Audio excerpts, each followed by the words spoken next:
Hello, Kevin. Hi, Angel. How are you? I'm good, thank you. For anyone who is consuming this media on our Dignity Project Community Hub, I'm Angel Dixon, and I'm speaking today with Kevin Cox, the wonderful patron of the Hopkins Centre and a significant contributor to the Dignity Project. And we're just having a chat today, and I'm going to ask Kevin to tell us a little bit about himself and what dignity means to him, and we'll just have a chat, really. So, Kevin, tell us about what dignity means to you and a bit about your life and your work. Sure. Thanks, Angel.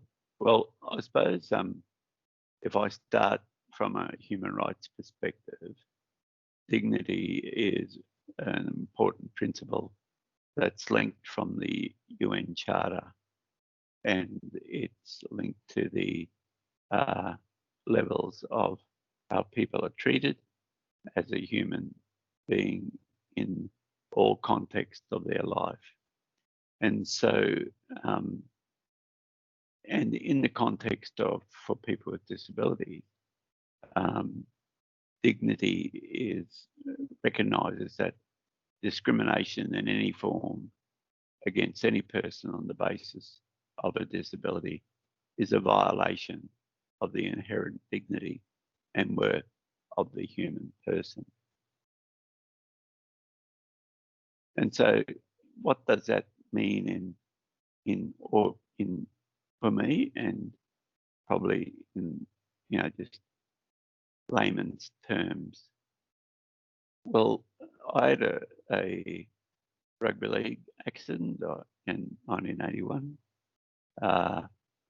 I dislocated my C5, C6 vertebrae, and they were complete. So it's in the medical terminology, and so from the time that I in my probably first 24 hours, I was often referred to as a C5, C6 quadriplegic. And this was the beginning of what I call, well, now I call the institutionalized ableism, which stole my soul, my spirit, and my identity. So it was like having, metaphorically, someone stick their fist into your chest and steal your soul, your spirit, and your identity. And it was probably 6 months after I had my accident, I went home for Christmas. And my grandfather said to me after a couple of days, he said, "Kevin, I've been trying to work out what's different." And I thought, well, it's pretty obvious. And he said, "You no longer look me or anybody in the eye." And I was known as a person who stood up for rights as a working class boy and a boy from the bush. And I suppose I did do that. I did look people in the eye and hold them to their account when I called them out, if I called them out. And if I was on the receiving end, I also would look somebody in the eye. And I know in some cultures that's not apparently appropriate, but I do wonder if it is linked to some of that subservient hierarchy, which was what was happening. What you felt was happening to you. That I didn't realise, yes. Can I was being subservient to the medical system. A lot of what you say resonates with me because I'm also a person with spinal cord injury. I obviously acquired my injury through a different way. To wrap some words around what you mean by that physical feeling of someone reaching into your chest and removing that piece of you, does that specifically pertain to the way that you were labelled in hospital and the way that you were referred to as a diagnosis, and that continued throughout your journey? Yes, and there was no ill intent by the people who were there. That's the institutional ableism. It's like Yep. institutional racism, sexism, homophobiaism, any of the isms where the institution deems you to be less than deserving and not fully human. Mm. And so it took me a long time to work that out. Yep. And one of the doctors at the time, Dr. Davies, I think it was, who was the head of the spinal injuries, then said, "You'll get your life back together in 3 years." And I wonder what he meant by that. But that was the reality when after about 3 years, I decided I had to take control back. Yep. I had to reclaim my identity. I had to reclaim my life. And it took me taking some risks in doing that and standing up to that institutional dehumanizing system that I was faced against. And what did that look like? What did that look like for you at that moment? I know that it's not a moment. A lot of people with the inspirational lens like to say, and when was the moment that your life changed and you started overcoming this? That's in no way what I mean. I mean the moment that you're just describing, that at that 3-year point you just went, enough is enough. Yep. What was your first moment of kind of? Yeah. Yeah. Well, the great irony, I was living with my uncle and auntie, so they were providing supports, or otherwise I would have been living in a nursing home.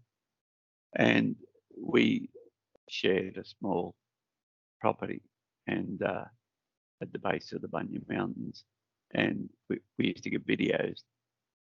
A fellow used to bring around videos, and anyway, we selected one. I don't know why. I think my auntie wanted to watch it.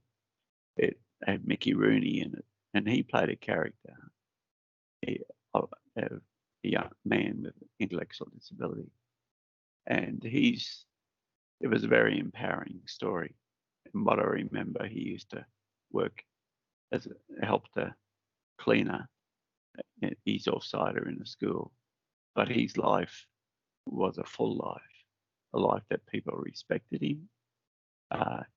His health and well-being was respected, and he was fully integrated. But those words weren't used. It was just based on a true story, apparently. And I thought, well, that was a moment that I said to myself, but no one else is going to do this. You've got to do it. And I think that was the story, the underlying motivation, or the light bulb moment, as people say. And I think for some people, well, for me, and there is always a light bulb moment, and it'll manifest in different ways.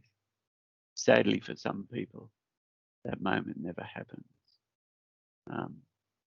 Again, I remember probably 15 years ago now meeting a man who, again, with a spinal injury, who was very institutionalized, had it for quite a while, and he introduced himself. He said, "Hi, I'm a C5, C6 quadriplegic." And I said, "I'm Kevin. How are you? What's your real name?" Yeah. And I just thought this man was living in the community, come from another town to a workshop that I was running, and obviously had been part of that community, but had taken on that deficit model that ended up so ingrained. That was how he still lost his identity. And that was a moment that made me really think, revisit my past, and of course, you know, the social model and the deficit model. And Michael Oliver was, and people like Finkelstein, I'd read quite a lot of his work. And well, the social model of disability is based on the premise that the way that society builds, designs, the built environment is not accessible or inclusive, and attitudinal, the attitudes that are held about people with disabilities as non-deserving. And it's saying that if we break down those barriers, structural barriers, but it also recognises that we do have impairments, and we need to accommodate those impairments through functional outcomes. Yep. The deficit model is based on your diagnosis. So it's on your limitations. And why the medical model / deficit, because it happens in school. So I see you're wearing glasses. So you could be judged based on your glasses that, you know, your future prognosis, your life's destiny is based on what you can't do, because there is no belief you can do anything.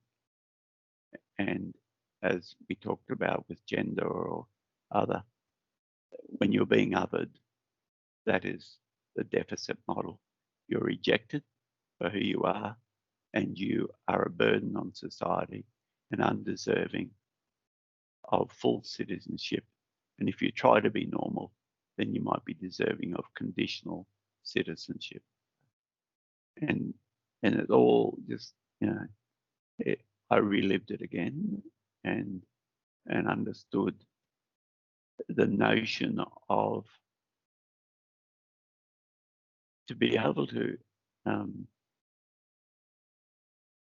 acknowledge, first is your identity is the most important thing, that you're a human being, you're entitled to be treated with dignity. Your relationships will be based on interdependency and not what you're taught. You're either dependent or independent. No one operates in this world in either or. That's something that you and I have spoken about before, and I'm particularly interested in your take on how that binary is so strong within the medical system, and the difference with that deficit model and the social model, and that binary of dependence and independence, and there being nothing in between, particularly when you and I and most people with disability take issue with that, because we understand that interdependence is what dignity is for us, because that's how we live our lives supported to do the things that we need to achieve every day. So there's so much to explore there, but I'm really interested in learning more about that binary that you felt, or that you still exists. I think it extends much broader than the medical system. We see that discussion, particularly in our what's called our social welfare system. You know, the leaners and the doers. You know, the burdens, or those who are dole bludgers. You know, unfortunately, we're right in the middle of a pandemic now, and people, the 7 or 8 or 9 or 10% of people have all of a sudden become unemployed. can't be called a dull bladger anymore. But it is that binary that the world looks at, I think, and people like to think they're independent. And of course, men are really independent, but women are dependent. And we see that, I think that's a core foundation of discrimination for women, is that if we're operating from a strength-based approach, we'll operate as a collective and a collaborative, because the more we collaborate, the more we will progress and bring more people along as equals, and more people will experience dignity and not experience discrimination in their life.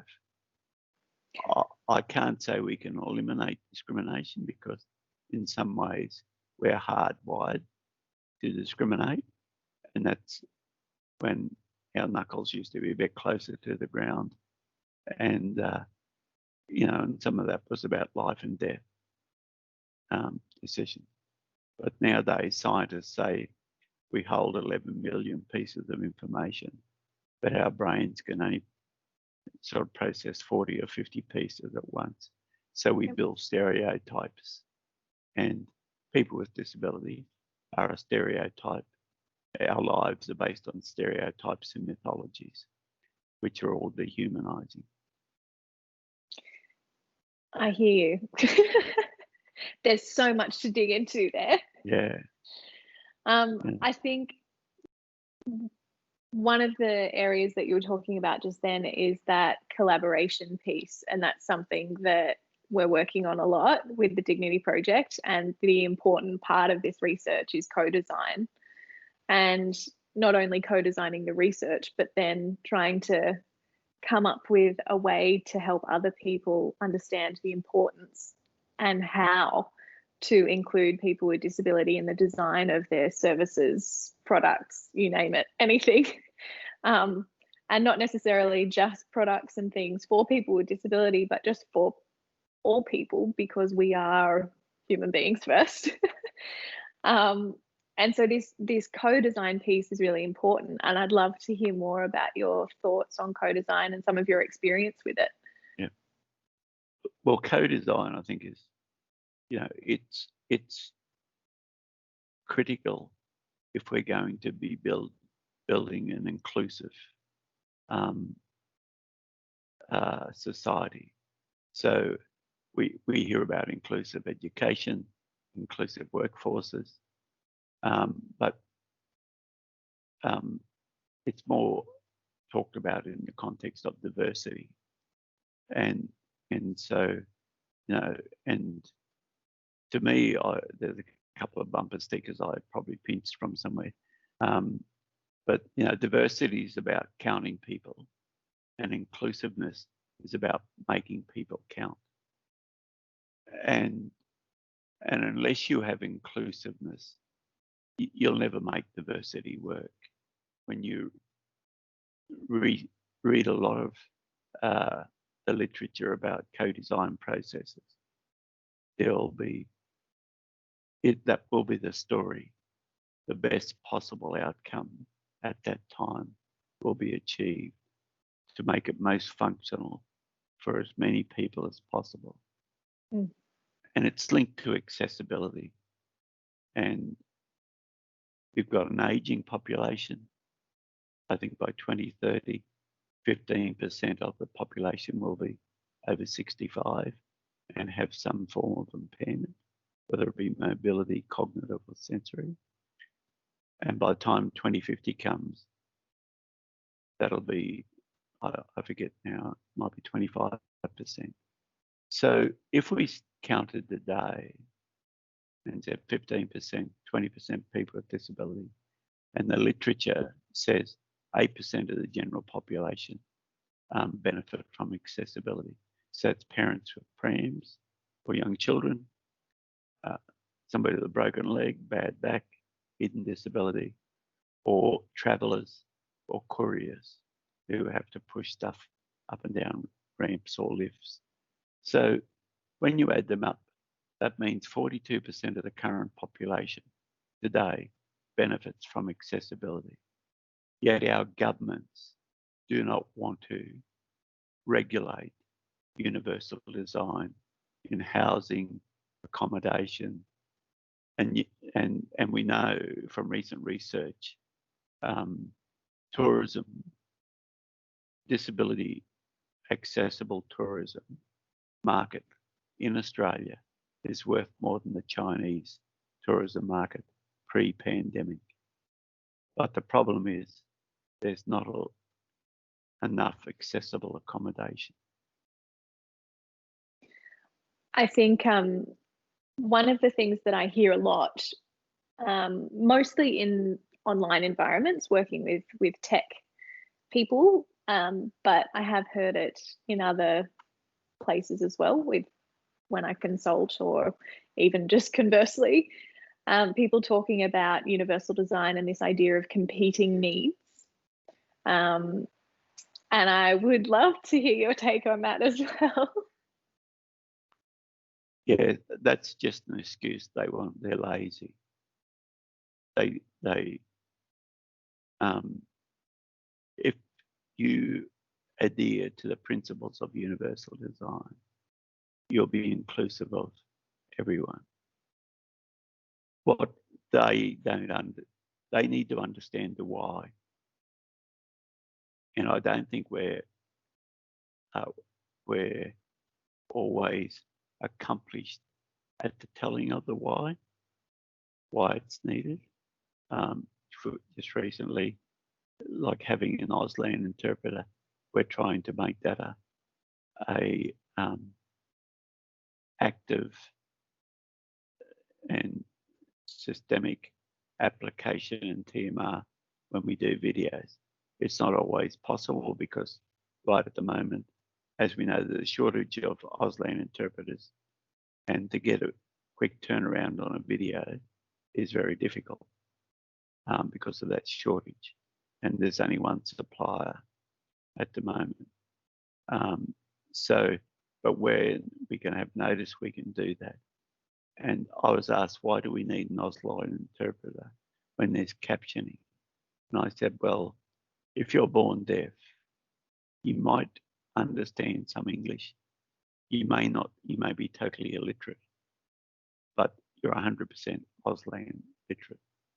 You and I are illiterate, but to this person in Auslan.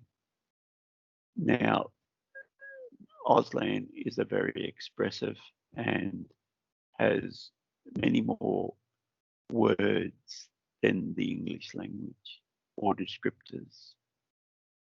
And the nuances in the written English are very different. And I told him a story of when I worked in housing, how a deaf man was just about to be evicted. And when one of the OTs who had been to a training around Auslan picked up that he wasn't fully understanding what was being written. And within getting an interpreter, in 3 minutes, the problem was sorted out. And that man was stopped from being made homeless. So, especially in times of crisis like this, you know, that's why it's important to have Auslan and captioning, because loss of hearing is one of the fastest growing impairments in our today's society. So captioning is fine, because if you grew up with full hearing and understand English fairly well, that's fine. But easy English is even better because it's explicit, straightforward, and I've seen very senior bureaucrats say to me after having an easy English version of a policy written, saying for the first time they actually understood the policy. So that's why there's no competing demands. We have diverse needs. Each person with disability has great diversity, even for myself. And as a human being, we are all diverse as individuals, and as collectives, we are diverse equally again. And so it's about meeting the diversity of people's needs, not shaping it in the formula that it's competing interests or competing needs. I think that's great. And I think you're right in the way that you say that we're not always good at expressing the why and really digging deep to make sure that we're communicating why these things are important. Yeah. And I personally feel that there's a lot within my personal journey where I feel that sometimes I shouldn't have to be the person to do the educating. But then at the same time, you know, we need the world to change. And if we're going to see anything disrupted or move quickly, we do need to really start expressing what this removal of dignity for us feels like and why it's important to ensure that our dignity and our rights are upheld in our daily lives. One of the things that is coming up in our as we go through our data analysis, we're uncovering this theme of acknowledgement for people with disability when we're talking about dignity. And people are talking about things like being acknowledged as a human being first, which is obviously what we've discussed. But secondly, also their impairments being acknowledged for functional and practical reasons. The first thing when we talk about acknowledgement of someone's impairment for practical and functional needs is that there is a reason that we need our impairments to be acknowledged, and some people get scared. They feel that it's uninclusive to acknowledge a person's impairment. And that's something that I feel there's a lot of shame that seems to pop up on both sides when someone has to say, well, hey, actually, I need help here, to someone who really should be able to comfortably say, do you need a hand? and then not be offended if someone says no, or know what to do if someone says yes. It's a big topic, but I'd like to hear you talk about it as well. It sort of reminds me when you first start dating, there's those awkward moments if you're ever keen on the other person, and it's how do I use it? What line don't I use? Yeah. It's a bit like the tango. You know, there's a bit of awkwardness at the beginning because some people want to help and aren't quite sure whether they'll be offending you if they say, do you need a hand? And some people with disability can be quite offended, even though they might need a hand equally. And so we've all got to take some responsibility in a way. And I suppose, it is about that education. And so, because I think going back to right historically in the medical model, but before that it was the moral or religious model. It inherently, what that says is we will take care or take ownership of people with disability, and society has no obligation to be inclusive.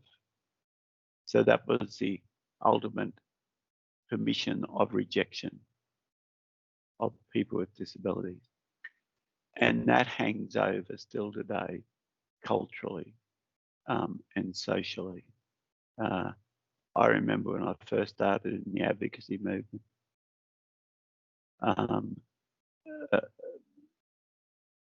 Queensland Parents of People with Disability were doing research and travelling around the bush, meeting people. and they'd found families that had 30 or 40-year-old adult sons and daughters with disabilities, and no one in the community knew that they existed because of the shame. And that was really down to religion and then the medical model. And they felt so liberated when they found out it was all right to have a son or daughter with a disability.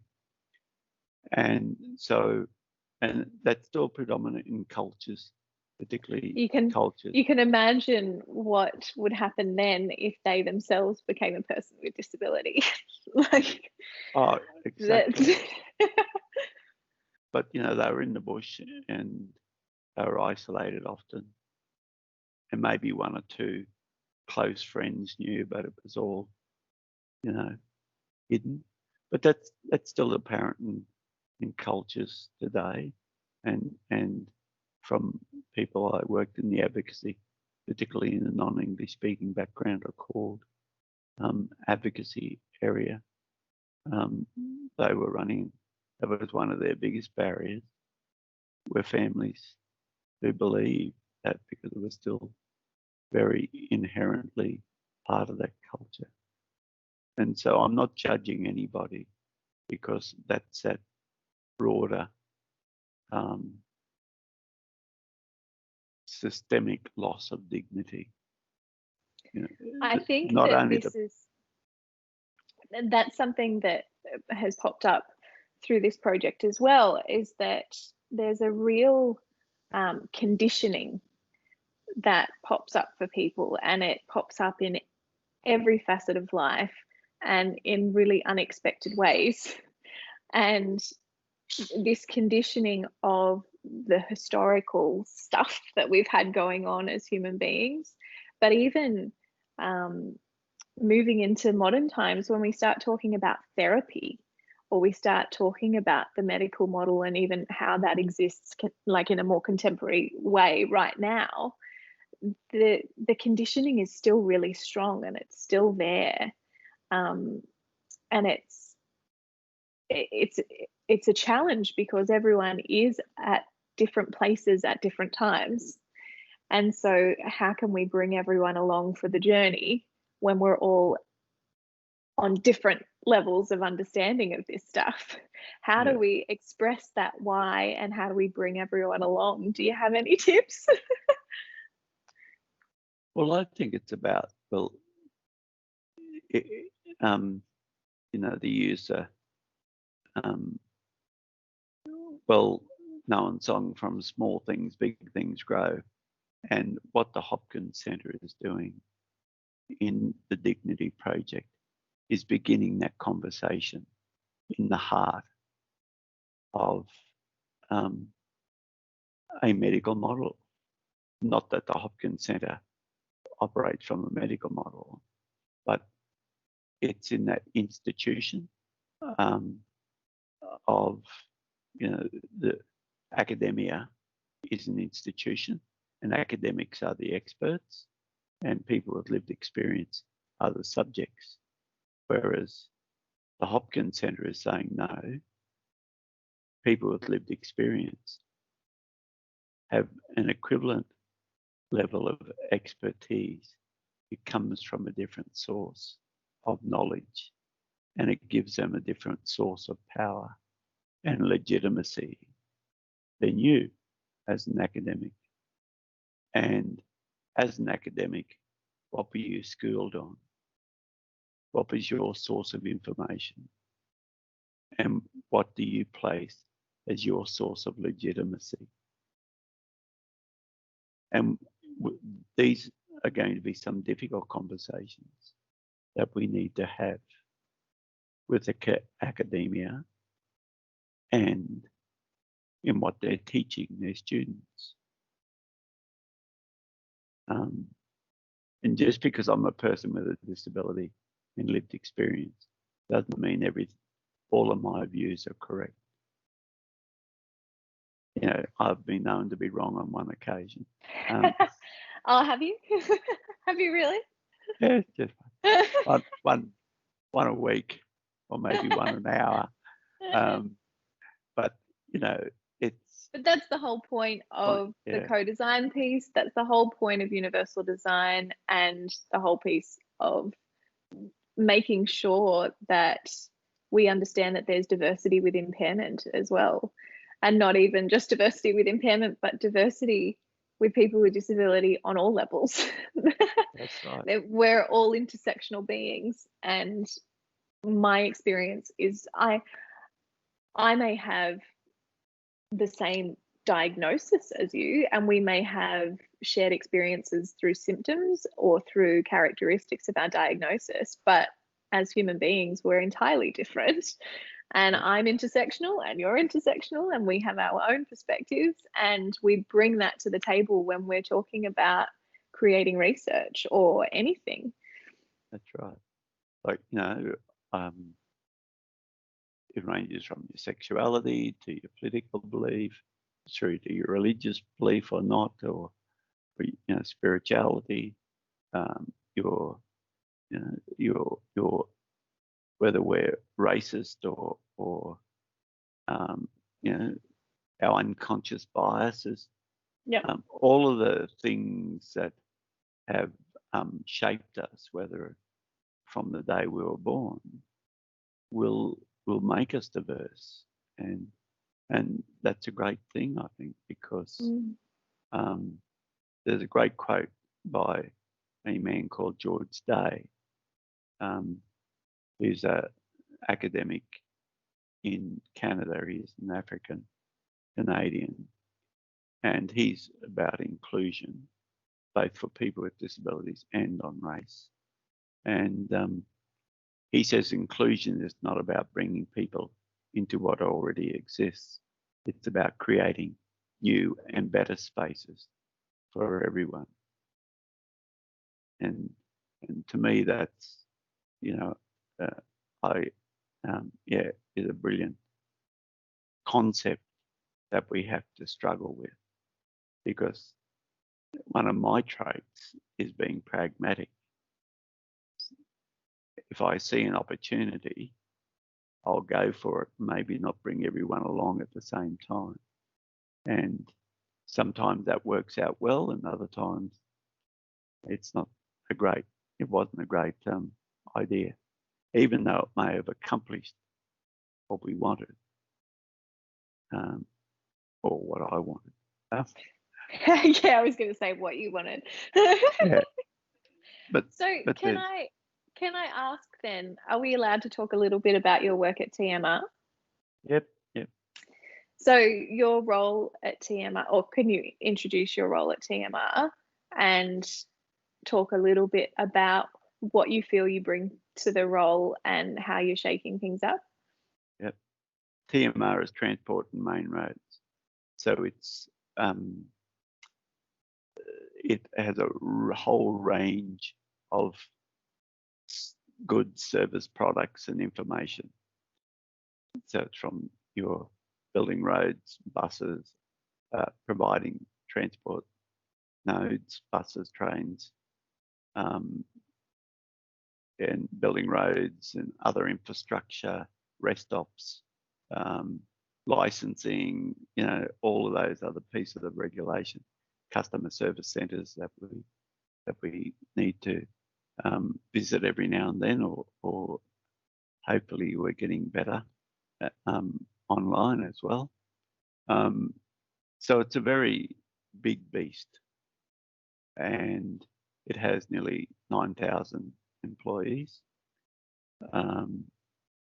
And accessibility, the mission of the DG is to build an integrated transport network that is accessible to everyone.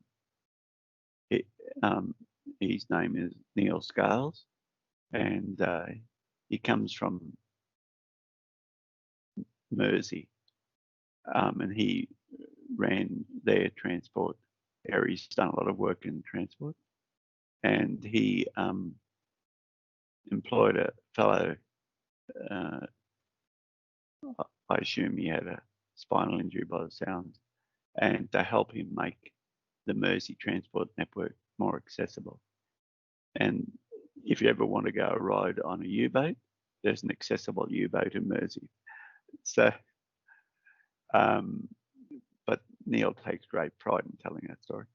But he's a champion of disability for Queensland government, and he is really passionate about hitting that mission. So he employed me in the set up what's called the Accessible Transport Network. I've been there nearly 2.5 years. So I have an advocacy role within and without of TMR.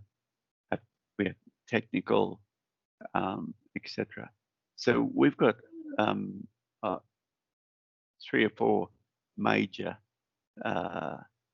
areas that we're covering. All the first is to modernize the DSAP, the Disability Standards on Accessible Public Transport, which is quite an irony because I was part of the early part of that back in 1994 when we audited all transport systems in Australia and developed a report called Accessible Transport for All Australians by the year 2015, because that was a 20-year gap in 1995.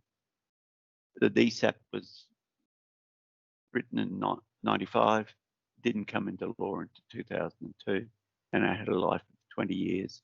So it ends in 2022, December. But there was supposed to be a number of reviews and changes, and there were timelines for transport to meet different forms of transport. Those timelines, some won't meet that, but there's been a hiatus on the modernisation of the DSAP because it was to be reviewed every 4 years. The last time it was reviewed in 2014, and that report still hasn't come out. And so I wrote a letter to, anyway, doesn't matter how it got there, but infrastructure, Department of Infrastructure from Commonwealth owns the legislation. They asked if they could partner, because basically what we said to the government structure that was set up to modernise the DSAP, that we were going to go alone here in Queensland to modernise the DSAP and other states and territories, and you would be welcome to copy us once we're finished. And that's how... it's a good approach. Yeah, we were straightforward. And yeah. Very pragmatic. That's right. It was the opportunity. And that letter never got to that body because infrastructure came back and said, this sounds great, can we partner? And that's what we wanted because they own the legislation. It's administered through the Attorney Generals and then administered by the Disability Discrimination Act. So it's, anyway. So we set up a task force and we are now working through all of that and modernising the DSAP, adding to it, because back then when that started, emails weren't invented. And so there's a lot of, technology, and we want to write it in a way that, because we do need some prescriptive standards, but we want to write it in a way that the minimum prescriptive standard isn't it. We want best practice. So we want to look at functional outcomes that incorporates the future needs of our future populations, both in our transport nodes and our infrastructure, first mile, last mile, so our precincts. The other major area of work that we've developed, we've launched our accessibility and inclusion strategy, which cuts across the whole department, and we'll start. And there is a champion for diversity and inclusion, and there is a TMR strategy, and our strategy sits under that, and that we will be part of the jigsaw puzzle in building that accessibility, inclusion component. So we've just done a survey of customers, staff, and partners. There were 1,500 customers, 1,200 staff, and 100 partners, and that's people who deliver transport or other goods and services on behalf. And so I can't yet talk about the results of that survey, but there was a lot of positivity in customers in not fearing to ask if somebody needed a hand, which was a very positive thing, I thought.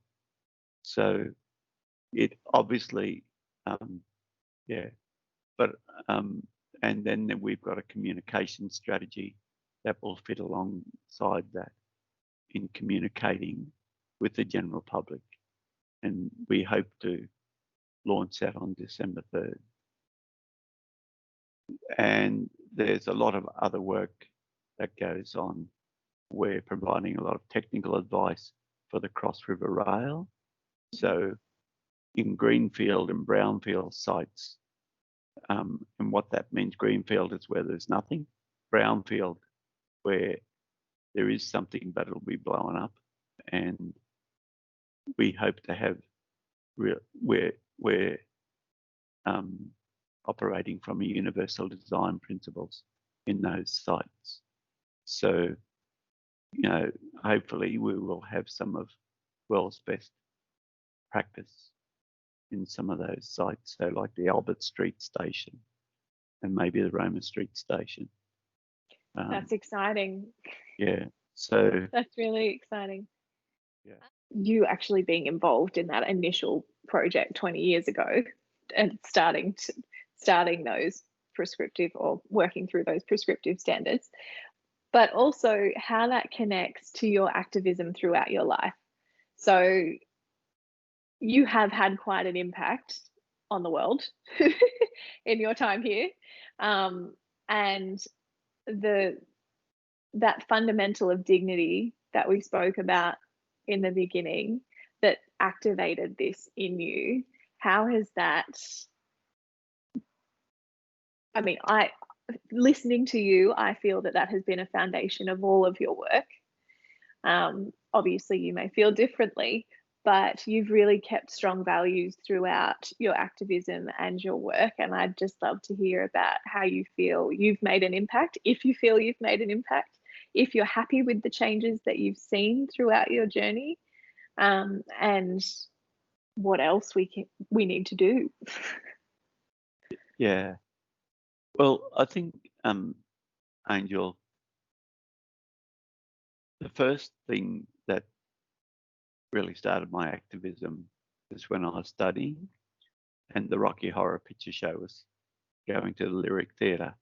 And of course, being a cultural Luddite, coming from the bush, only seeing Slim Dusty and Chad Morgan, I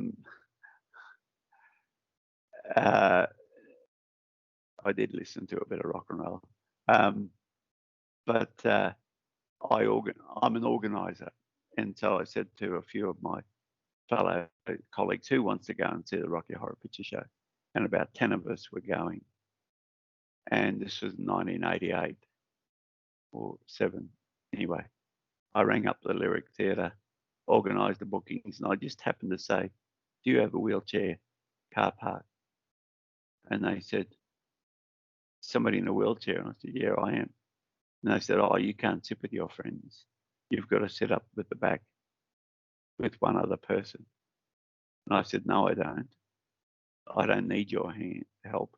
My friends will help me because I've been to other theatres where I had friends, and often the theatre people would help me up and down stairs, in and out of the chair and all that sort of stuff. But my friends were there in readiness. Anyway, to cut a long story short, I wanted to make a discrimination claim, but there was only the Equal Opportunity Commission existed here in Queensland, and ironically, that was then the commissioner was Quentin Bryce, and but I couldn't make a complaint because there was no disability discrimination legislation. I had to wait until 1992 when our Act, the Anti-Discrimination Act, came into law. But before that, I was involved in Queensland Advocacy Incorporated on the board. That's when I got invited because of that action, and before it started. And I got a job, and there were 8 taxis, accessible taxis in Brisbane. And I used to work at Ipswich. I had to leave home before 7 o'clock to get a cab to Toowong train station if it was accessible. Because if I didn't leave before then, I wouldn't have got a cab till after 10. And when I came home, sometimes they were there at 5, sometimes they were there at 8. One time they weren't there at all because it was raining and everyone went home. And I had to walk home from Toowong in the rain at 7:30 at night. And I started a transport lobby group in 1989 through with the support of QAI. And a group of us got together. There was about a half a dozen, and we met regularly. We took action. We ran protests in the Brisbane City Council, and there were people from Sevenoaks living in their institution who made signs, and the Sevenoaks people bussed about 20 odd people who lived therein. We had a lot of members. Our first rally, we had about 150 of our members and about 50 onlookers, because we were told Tuesday mornings were the best time at 10 o'clock to have a protest because the media were quiet.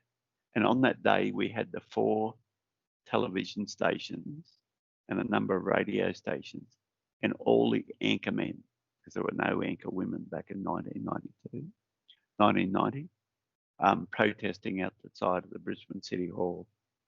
And one of the signs we had was, you can put a man on the moon, but you can't put me on the bus.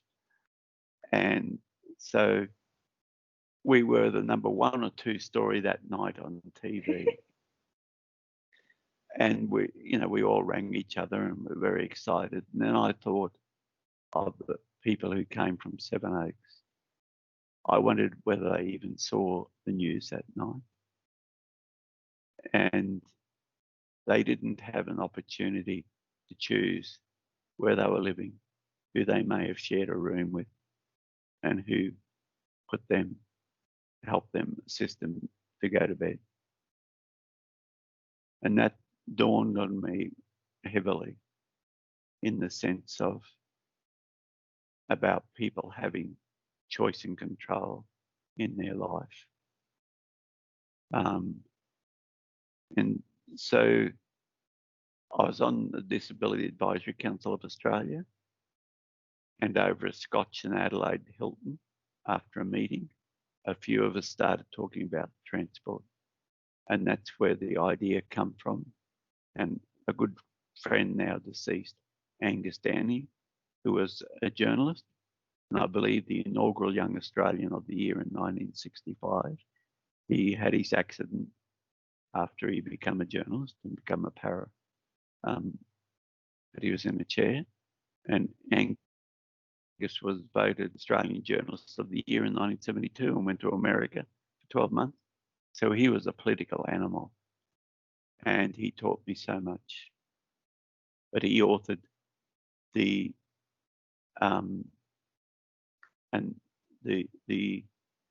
survey of all transport systems in Australia, including ship liners, and then we produced, and he basically wrote that report with a bit of help from some of us, and that is called Accessible Transport for All Australians 2015, and it will be in the libraries of the government somewhere, and that led to the DSAP being developed and coming into law.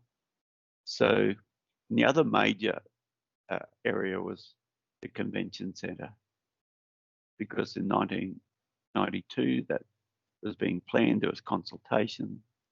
Another ally and activist, Robert Jones, who is no longer with us, and Bill Garsden and Margaret Ward were involved in the early days of consultation, because they were on the ACROD accessibility, and ACROD is now, that was the service providers peak body, and their peak body name just escapes me now. But they or no service provider would take an action. So I said, I'll take the action. And so I made the complaint that there was no access through the front entrance. There were 19 or 29 stairs up to the front entrance. And the symbolism was that people with disability should have the dignity to be able to enter through the front door. Of course, the real goal was to prove the Australian Building Code, section 1428.1, was discriminatory. And that's, of course, that is history. That got changed. And that was the first systemic case. And then transport followed in Adelaide with the buses. How do you feel